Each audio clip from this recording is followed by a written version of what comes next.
pulled the charger itself, the actual connector, out of the box. Again, there's some screws that come with it and an installation guide. And under the box, inside, it looks like a mounting plate, which is kind of the business end that I was looking for. So I'll be taking a closer look at that. All right, then you need to remove the faceplate, which has 2 Torx screws at the bottom. These are the Torx screws, and they supply the actual bit. You'll need the rest of it. So I've already taken them out, and then you just slide this up, and then it comes off. Quite simple.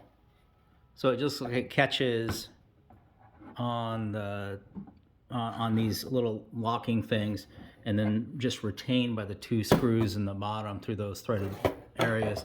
That's pretty nice. And here you can see the terminal blocks. I use the compression Phoenix style, which I like. I design a lot of stuff with these things. And so here you have the connection, and then there's the input for the power input, which you can come in through.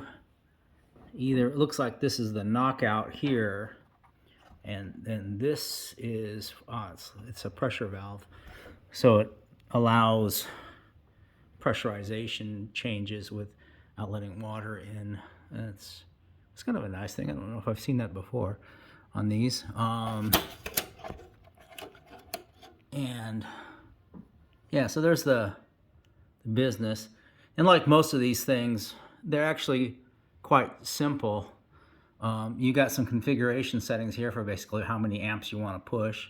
Then you got large contactors, which just basically shuts the input to the output. These things are really just big relay boxes. And then you got a little bit of smarts and some electronics there, which is the Wi-Fi, so that you can control the stuff, or maybe do just monitoring things versus via Wi-Fi. So there's a little digital circuitry there for that, but the rest of it's really just the big contactor. Power comes in, power comes out, a little bit of filtering, a little bit of protection, and that's it. And here, oh yeah, you can see the LEDs. That's basically just to illuminate the strip. Oh, so it says here, yeah, reminder, attach power cable to faceplate. So yeah, I guess it's nice that they have the chart here too for the different switch settings, so you don't have to keep that somewhere. So there's the cable that plugs into here. Yeah, but it's a nice looking piece so far. Seems pretty simple. Looks like there's the 2 mounting holes at the bottom, and then it clips on the top to here, and you can see the 2 threaded fasteners there. Yeah, so then the only big question, that's the wire entry if you were going to backfeed it through a wall, which we are not.